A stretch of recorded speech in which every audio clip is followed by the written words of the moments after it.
അമ്മ പോയി. അമ്മ പോയതോടുകൂടി പിന്നെ ആ സ്നേഹം പോയി.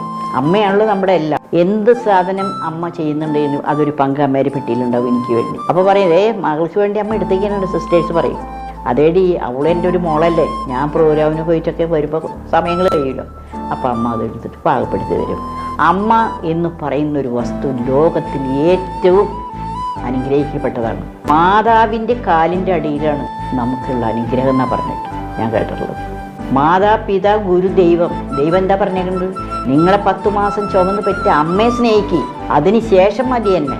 ഈ അനുഭവം എന്നെ പഠിപ്പിച്ചിട്ടുണ്ട്.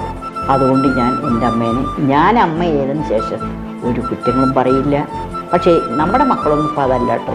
നമ്മളത് ആശിച്ചിട്ട് കാര്യമില്ല. ലോകം പുരോഗമിച്ച് അവർ കാണുന്ന ലോകം വേറെ ഒന്നാണ്, ഞാൻ കണ്ട ലോകം വേറെ ഒന്നാണ്. ലോകം മാറുമ്പോൾ കോലവും മാറും. അപ്പം അതുകൊണ്ട് അതിന് ആഗ്രഹമല്ല.